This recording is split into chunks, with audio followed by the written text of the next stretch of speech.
उद्योग की बात रूंगटा जी के साथ। न्यूज फर्स्ट चैनल पर आप सभी को नमस्कार। जिस तरह देश में जो सिस्टम चल रहा है, कॉकरोच पार्टी का एक आंदोलन खड़ा हुआ है और कई तब्दीलियां इस सप्ताह देखने को मिली।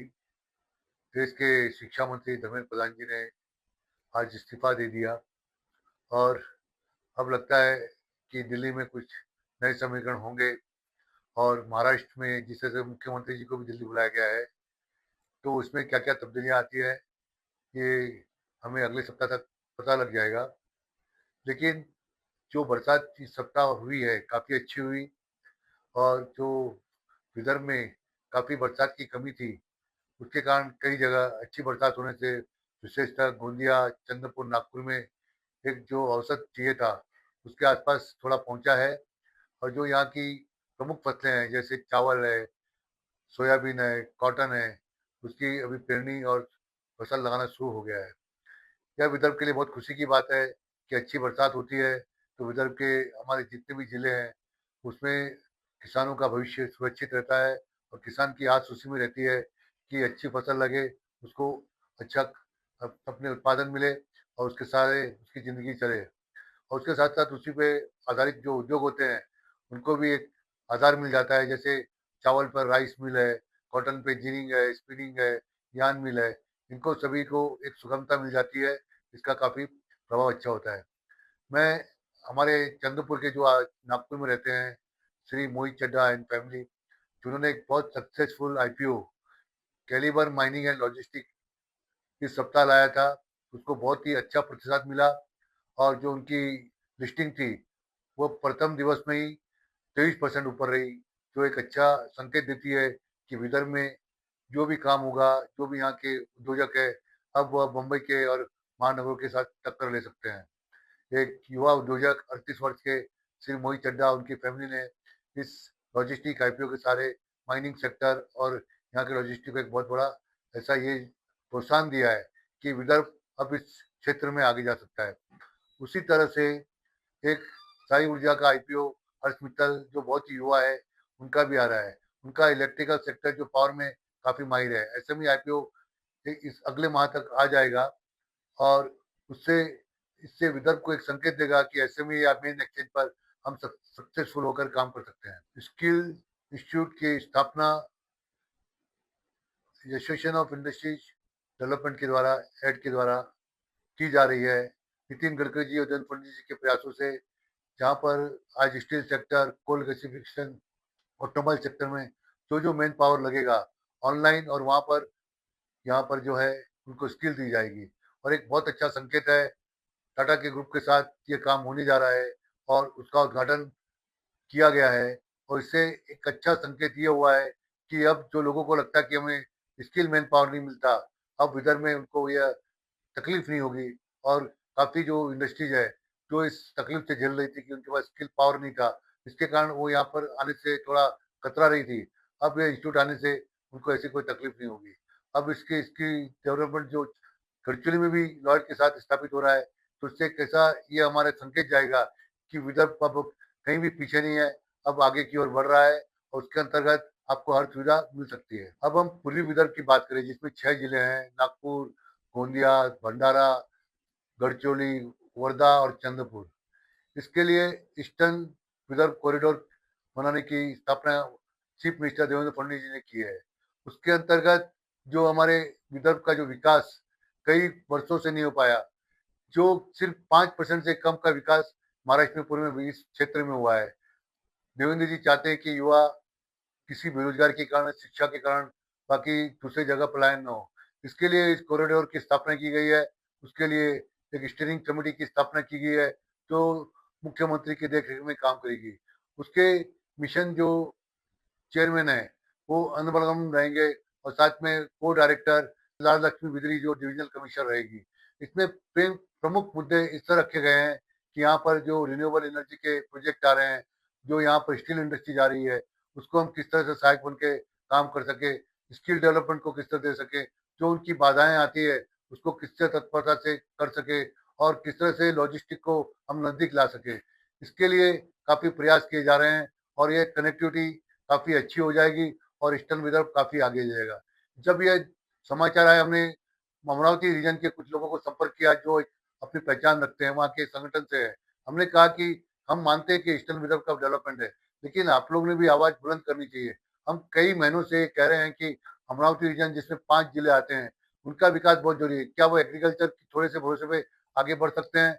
उनके लिए ज़रूरी है कि उनके पास जो मिनरल्स है, जो उनके पास टूरिज़्म सेक्टर है, उसको लेते हुए, एग्रीकल्चर को लेते हुए, वो भी मुख्यमंत्री से ये दबाव डालें कि जिस तरह से ईस्टर्न विदर्भ का विकास हो रहा है, उस तरह से उस क्षेत्र का विकास होगा, तो उस विकास से हमारे पूरे विदर्भ का विकास आगे बढ़ सकता है। हम चाहते हैं कि कॉटन या बाकी चीज़ पर हम डिपेंड ना होकर, बाकी की जो फसलें हैं, जो बहुत अच्छा कैच दे सकती है, उस पे भी आधारित करें। हम कॉटन की बात करें, तो अभी ये एक लक्ष्य लिया गया है, जिसे हम चाहे तो सफ़ेद सोना कहते हैं। भारत सरकार ने भी मिशन में लिया है कि जो है उसका जो वर्ल्ड में बहुत बड़ा स्थान है। पहले नंबर पे ज़्यादा कॉटन होती है और उत्पादन दूसरे नंबर पे है। तो सरकार ने एक लक्ष्य बनाया है कि कॉटन के सारे जो हमारे 40-50 करोड़ जो भारत में लोगों को रोज़गार मिलता है, जहाँ पर महाराष्ट्र में करीब 4-5 करोड़ लोगों को रोज़गार इस क्षेत्र से द्वारा मिलता है। तो इसके लिए ज़रूरी होता है कि कॉटन सेक्टर को आगे ले जाया जाए, उसको बुनियादी जो उसकी जो सुविधाएँ हैं, जो उसकी तकलीफ़ें हैं, उसको प्रदान की जाए और उससे कॉटन सेक्टर एक मजबूती सेक्टर पे आ सकता है। स्टील सेक्टर की जब हम बात करते हैं, तो आज विदर्भ में सबसे ज़्यादा जो स्टील के सेक्टर के बारे में जो ओपिनियन लिया गया है, जो लोग आ रहे हैं, इसमें चाहे तो जेएसडब्ल्यू, जिंदल ग्रुप, उसमें एस्सार, उसमें मित्तल ग्रुप, पगारिया जी का, कालिका ग्रुप, बहुत सारे ग्रुप यहाँ पर आ रहे हैं और कई उन्होंने एमओयू किए हैं। लेकिन जो दिशा अभी तक मिलनी चाहिए, तो मिल नहीं पाई। सबसे बड़ा प्रश्न ये आता है कि उनको कहाँ से आयरन ओर मिलेगा? पहले तो हम मानते हैं कि लॉयर से मिल सकता है, लेकिन आयरन की उपलब्धता के लिए सरकार ने उनको एक रास्ता बताना चाहिए कि जब तक वो काम शुरू करे, तो सरकार भी एक अपनी स्पीड से लेते हुए आयरन को उपलब्ध करा सके।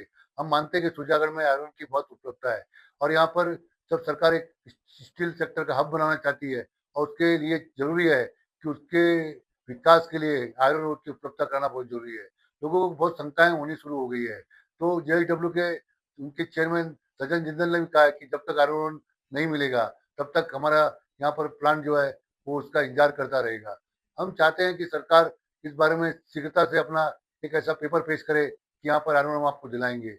हम मानते हैं कि सरकार हमारी महाराष्ट्र की परिपक्व है, वो सब जाने हर चीज़ें देने को तैयार है। वहीं पर हम लघु उद्योग के क्षेत्र में जो अनदेखा किया गया है, उसके बारे में भी ऊर्जा मंत्रालय, उद्योग मंत्रालय और मुख्यमंत्री से कहना चाहेंगे कि बिजली की दरें आप बढ़ाते जा रहे हैं। सौर ऊर्जा में भी आपने कई ऐसे डिसीजन लिए हैं, जिससे वहाँ पे बहुत बड़ा धक्का बैठा है। तो आज जब लघु उद्योग अगर कुचल दिए जाएँगे, क्योंकि आपकी नीति ये है कि हम सब्सिडी ज़रूर देते हैं, इंसेंटिव देते हैं, लेकिन बिजली की दर के सामने वो प्रतिस्पर्धा नहीं कर पा रहे।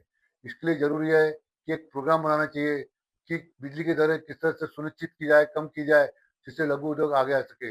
अगर आप विदर्भ के लघु उद्योग को देखते हैं, उनकी ग्रोथ देखते हैं, हार्डली 2% के नीचे है पूरे 10 साल में। तो उसके लिए ज़रूरी हो जाता है कि ऐसे एक निर्णय लिया जाए कि जिससे यहाँ पर कृषि पर आधारित छोटे-छोटे उद्योग हैं जो गाँव में हैं, वो सस्ती बिजली और बाकी के अच्छे इंसेंटिव से आगे प्रोत्साहित होकर आ सके। हम मानते हैं कि जो बड़े उद्योग हैं, उसमें बाहर के लोग आएँगे और बाहर से ज़्यादातर कर्मचारी आएँगे, क्योंकि वहाँ पर जो कुशल कर्मचारी चाहिए, वो बाहर के प्रदेशों से ही मिलते हैं और वही उसकी क्षमता को दे सकते हैं।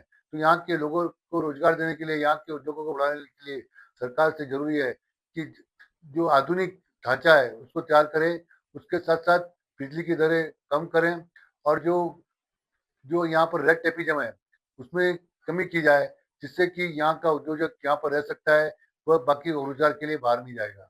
कोल गैसिफिकेशन के बारे में हमें जानकारी मिली है कि महाराष्ट्र शासन ने 350 करोड़ रुपए भद्रावती में इंफ्रास्ट्रक्चर के तहत दे दिए हैं।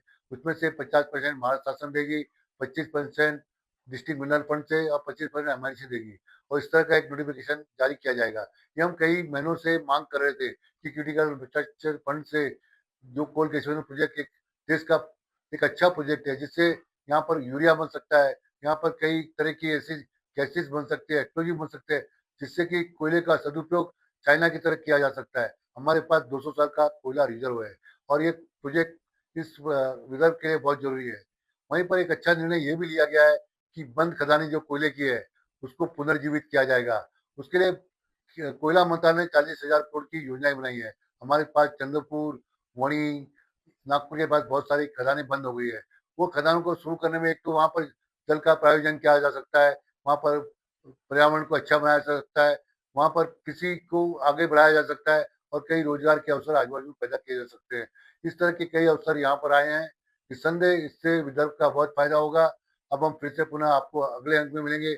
उसके पहले मैं आपसे चाहूँगा कि आप हमारे इस चैनल को सशक्त करने के लिए स्पॉन्सरशिप अर्निंग के द्वारा ये आप ये सुनिश्चित करें कि ये चैनल आपके तक पहुँचे, हम विदर्भ को मजबूत कर सकें। हमने कई जो सरकार के सामने अपनी सुझाव दिए हैं, सरकार ने उसे माना है और हम कई लाखों लोग तक पहुँच रहे हैं। तो हमें निस्संदेह यह आपसे उम्मीद है कि आप हमें प्रोत्साहित करेंगे एडवर्टाइजमेंट और बाकी आपके स्पॉन्सरशिप द्वारा। नमस्कार। अगर आप ये वीडियो YouTube पर देख रहे हैं तो हमारे चैनल को सब्सक्राइब कर बेल आइकन दबाएं।